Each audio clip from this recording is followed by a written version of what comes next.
The gray silk of her dress was the only thing of value Lynn had left. It was a fine thing, meant for a wedding, with delicate embroidery at the collar and cuffs that her mother had stitched by candlelight thousands of miles away.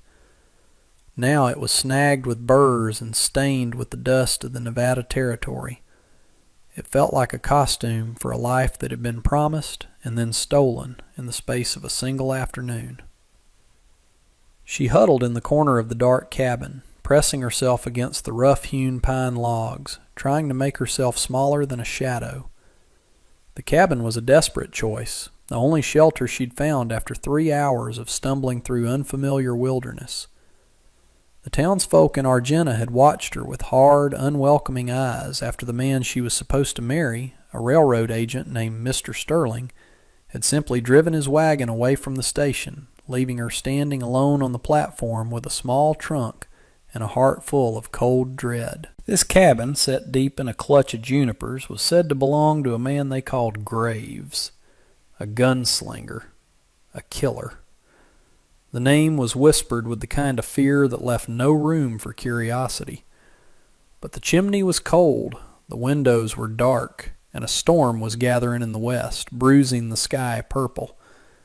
A killer's empty cabin was safer than a town that looked at her like she was vermin. She had pried open a shutter and climbed through, her silk dress catching on the splintered wood. The air inside was stale, smelling of old wood smoke, leather, and something else. The metallic, lonely scent of a place long unoccupied. There was a stone hearth, a simple cot, a table with one chair. It was the barest sort of existence. She felt a tremor of safety, however fleeting. He was gone. She could rest here until the storm passed, then figure out what came next. But then she heard it. The soft crunch of a boot on the gravel outside. Lynn's breath froze in her throat. A horse snorted, the sound impossibly loud in the growing stillness before the rain. The jingle of a harness followed, then the heavy thud of footsteps on the porch. A key scraped in the lock. The door swung inward, flooding the dark room with the gray light of the dying day. A man stood silhouetted in the doorway, tall and broad-shouldered. He paused, his head cocked as if sensing the air was different. He did not see her at first, tucked away in the deepest shadow beside the hearth. He stepped inside, letting the door swing shut behind him, and the cabin was plunged back into near darkness. She could hear him breathing, a slow, steady sound. He moved toward the table, and the floorboards groaned under his weight. A match rasped, and in the sudden flare of light she saw his face. It was not the face of a monster. It was lean and weathered, with lines etched around his eyes that spoke of too much sun and too little sleep. His gaze swept the room, methodical and missing nothing. His eyes, the color of a winter sky, found her. They stopped. The match burned down, scorching his fingertips, but he didn't flinch. He simply dropped it, and the darkness rushed back in, thicker than before. The only sounds were the rising wind outside and the frantic, silent beating of her own heart. She was trapped in the dark with the most feared man in the territory. His voice, when it came, was lower than she expected, rough like scraped stone. "You're in my house," he said. It was not a question. It was a statement of fact, holding no immediate threat, but no welcome either. Lynn could not find the words to answer. Her English was clumsy, a collection of phrases learned on a long sea voyage, and terror had stolen all of them. She pressed herself harder against the wall, the silk of her dress a useless, delicate shield. The man, Jonas Graves, did not move closer. He struck another match, and this time he used it to light the wick of a small kerosene lamp on the table. The golden light pushed back the shadows, revealing her fully. She was a small, frightened woman in a ridiculously fine dress, a ghost who didn't belong. He looked at the dress, then at her face, his expression unreadable. "The storm," she managed, the words a thin whisper. "I needed a place." He looked toward the window where the first fat drops of rain were beginning to smack against the glass. He gave a slow, deliberate nod. "Get away from the wall," he said, his voice still flat. "Come to the fire." He moved to the hearth, his steps measured and sure. He knelt, laying kindling with an economy of motion that was unnerving. He worked as if she wasn't there, as if finding a strange woman in his home was a common inconvenience. Lynn hesitated, her muscles locked with fear. He glanced over his shoulder. "The cold will get in those logs," he said. "You'll be frozen by morning." Therefore, she forced her legs to move. She crept forward inch by inch and sat on the braided rag rug he had gestured to, keeping as much distance as the small cabin would allow. The fire caught, its warmth a welcome shock against her chilled skin. They sat in silence for a long time, the only sounds the crackle of the flames and the drumming of rain on the roof. He took off his hat and set it on the table. He was younger than his reputation suggested, perhaps 35. There was no cruelty in his face, only a profound and settled weariness. He finally spoke again, his eyes on the fire. "Who are you running from?" "I am not running," she said, her voice a little stronger now. "I was left." He considered this. "There's a difference," he allowed. "Who left you?" "Mr. Sterling, from the railroad." Jonas Graves went very still. He turned his head slowly and looked at her, truly looked at her, for the first time. A new light was in his eyes, something sharp and calculating. "Amos Sterling?" Lynn nodded, surprised he knew the name. "He was to be my husband." Jonas made a sound that was not quite a laugh, a dry, humorless rasp. "Sterling doesn't strike me as the marrying kind." He stood and walked to a small cupboard from which he took a tin plate and a piece of hard bread. He broke it in two and offered her a piece. She took it, her fingers trembling. It was the first kindness she had been shown since stepping off the train. She did not yet know that this small act had just sealed both their fates. The morning brought a clean, rain-washed world, but no peace. Just as Jonas was checking the cinch on his saddle, 3 riders appeared at the edge of the clearing. Lynn, watching from the doorway, recognized one immediately. Amos Sterling sat high on his horse, his face a mask of smug righteousness. The other 2 were hired men, their expressions mean and dull. Sterling's eyes flickered from Jonas to Lynn, a sneer twisting his lips. "Graves, I heard you'd taken in some stray property of mine." Jonas didn't rise to the bait.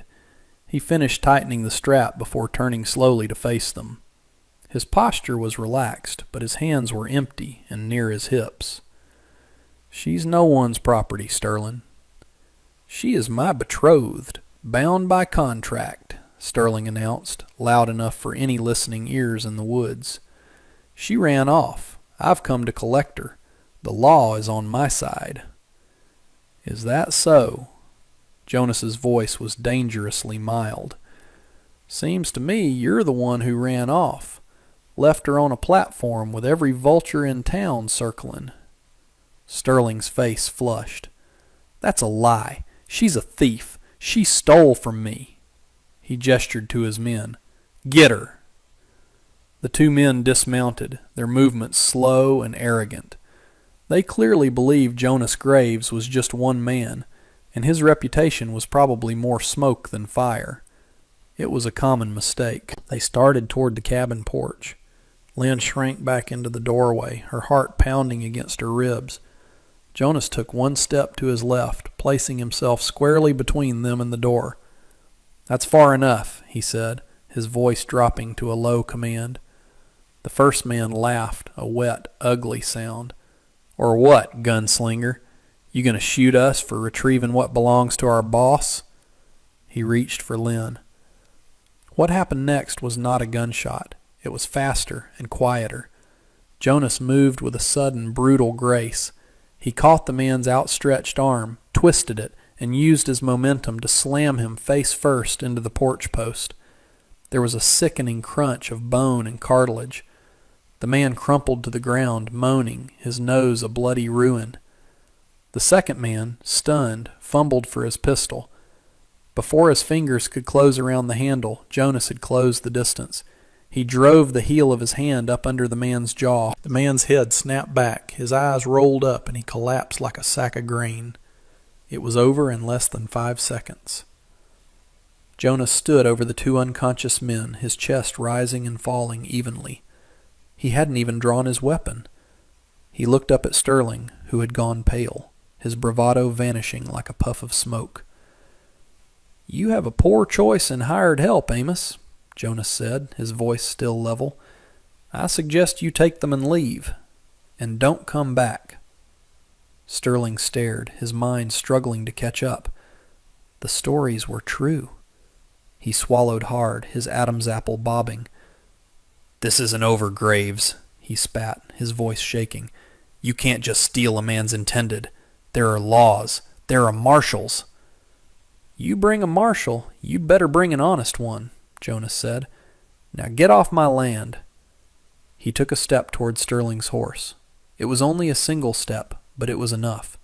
Sterling yanked on his reins, his horse skittering backward. He grabbed the reins of his men's horses, and without another word he dragged the riderless animals away, leaving his hired thugs groaning in the dirt. Jonas watched him go, his face grim.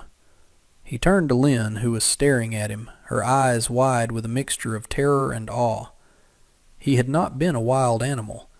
He had been a craftsman, precise and devastatingly efficient. "He'll be back," Jonas said, his voice flat with certainty. "And he was right about one thing. He'll bring the law next time, claiming your stolen property." He looked at her, and for the first time she saw a flicker of something other than weariness in his eyes. It looked like regret. "You've stepped into my trouble now." That night the cabin felt smaller, the silence charged with unspoken questions. Jonas tended to the two men he'd disabled, tying them up loosely and leaving them on the porch with a jug of water. "They'll wake up with headaches and ride out," he said, dismissing them as a solved problem. The larger problem, Amos Sterling, remained. Lynn watched Jonas clean a small cut on his knuckles, the result of his encounter with the second man's jaw. He was clumsy with the rag, his large hands not made for such delicate work. Without thinking, she crossed the room, took the rag from him, and dipped it in the basin of clean water.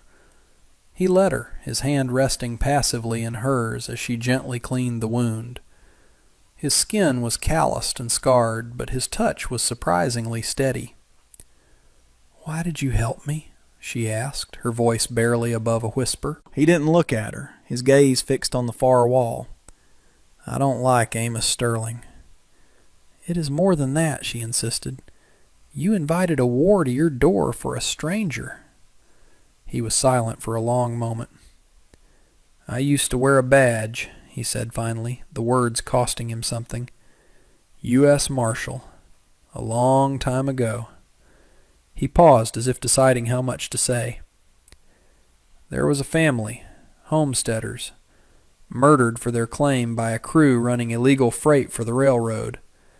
I tracked them for 6 months, got all of them but the leader." His voice grew tight. "The leader was the son of a territorial judge. When I brought him in, the judge buried the charges, buried my career with it. They put the word out that I was trigger happy, that I'd killed the others in cold blood. The reputation, it stuck." He looked at his hands.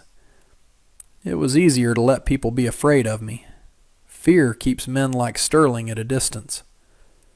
Lynn finished tying a strip of clean cloth around his knuckles. His story settled in the quiet room, explaining the weariness in his eyes, the precise violence, the isolation. He wasn't a killer. He was a disgraced lawman, living in a prison of his own making. "I have a contract," she said, remembering the papers in her trunk. She fetched the folded document. It was mostly in English, filled with legal language she didn't understand. She had trusted Sterling when he told her it was a simple marriage agreement. She handed it to Jonas. He unfolded it, his eyes scanning the lines of text under the lamplight. His face hardened. He read it through once, then a second time, a muscle twitching in his jaw. "Lynn," he said, his voice grave, "this isn't a marriage contract." He pointed to a dense block of text at the bottom.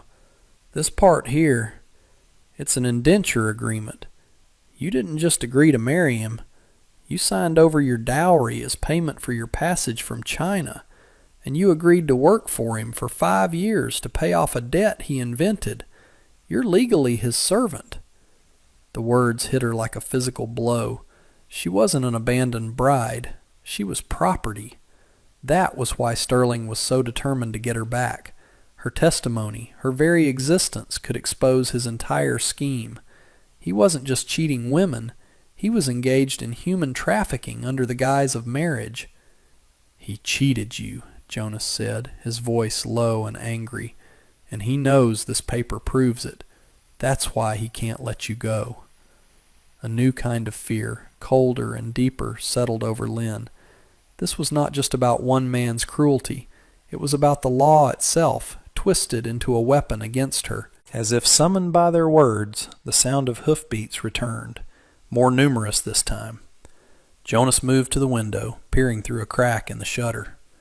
"It's a deputy," he said, his voice tight, "and Sterling is with him." This was the move he had predicted. Sterling hadn't come for a fight. He'd come with the color of law. The deputy, a portly man with a self-important strut, dismounted and strode to the door, a warrant in his hand. "Jonas Graves," he called out, "I have a warrant for the arrest of one Lynn, a bonded servant, for theft and flight from her legal guardian, Mr. Amos Sterling. Send her out, or I'm authorized to bring you in for harboring a fugitive." Lynn looked at Jonas, her last hope beginning to crumble. They were trapped. If he fought, he would be an outlaw, hunted for real this time. If he surrendered her, she would be dragged back to Sterling, her life a nightmare she couldn't escape. Jonas looked from the warrant in the deputy's hand to the contract on his table. He saw the cage the law had built around them both. He could run, take Lynn and disappear into the mountains, living like the animal they claimed he was. Or he could do the one thing they would never expect. He could walk back into the world that had cast him out and use its own rules against it. He made his choice. It would cost him the quiet solitude he had guarded for years. It would mean facing the system that had broken him. But looking at the small, determined woman in the gray silk dress, he knew he could not let them win. "We're not running," he said to her, his voice full of a resolve she had not heard before. "And you're not going with him." He turned toward the door. "We're going to the territorial capital. We're going to see a federal judge." 3 months later, the dust of the capital city, Carson City, felt different from the dust of the high desert. It was thicker, filled with the smell of coal smoke, commerce, and politics. Lynn stood on the courthouse steps, the summer sun warm on her face. She wore a simple dress of blue cotton, practical and sturdy. The gray silk was folded away, a relic of a past life. Beside her, Jonas Graves looked out of place in a borrowed suit coat, but he stood tall, the weariness in his eyes replaced by a sharp, focused light. The trial had been short. Jonas, using his knowledge of federal law, had bypassed the corrupt territorial courts entirely. The indenture contract was a clear violation of federal statutes passed after the Civil War. When presented to a federal judge, a man who owed nothing to the railroad or local politicians, the case against Amos Sterling had been swift and decisive. Sterling's entire operation came crashing down. It turned out Lynn was one of more than a dozen women he had lured with false promises, and his conviction was a certainty. Lynn had been the first to testify. With a translator at her side, she had spoken in a clear, steady voice, her gaze never leaving Sterling's face. She told her story, not as a victim, but as a survivor. The court had listened. Her dowry was to be returned, and her freedom was declared absolute. As they stood on the steps, a man approached them. It was Marshal Abernathy, Jonas's old superior, a man who had been forced to stand by while Jonas was disgraced. "Jonas," Abernathy said, his voice full of respect, "that was fine work. The kind of work a man with a badge ought to be doing." He held out a hand. "The offer stands. There's a star waiting for you, if you want it." Jonas looked at the marshal, then at Lynn. He thought of the quiet cabin, the lonely years. He had thought that was his life. But it had only been a long winter. "I'll think on it, Henry," Jonas said, shaking his hand. "I've got something to build first." 2 months after that, the frame of a new house stood on a piece of land 100 miles from Argenta. It was a homestead claim, filed jointly under the names Jonas Graves and Lynn Graves. They had been married by a circuit judge a week after the trial. Their plot was modest, with a creek running through a small meadow and a view of distant snow-capped mountains. Jonas was setting a fence post, driving it into the hard soil with powerful, rhythmic swings of a sledgehammer. The work was hard, but it was good work. It was the work of putting down roots. Lynn came from the half-finished house, carrying a dipper of cool water from the creek. She watched him for a moment, the steady strength of him, the quiet purpose. He was not the fearsome gunslinger from the Whispers, nor the haunted man from the cabin. He was her husband. He stopped, leaning on the hammer, and took the dipper from her, drinking deeply. He wiped his mouth with the back of his hand. "Post is set," he said. "It is a good strong fence," she replied, her English now fluid and confident. He looked at the frame of their house, then back at her. "It's a good strong foundation."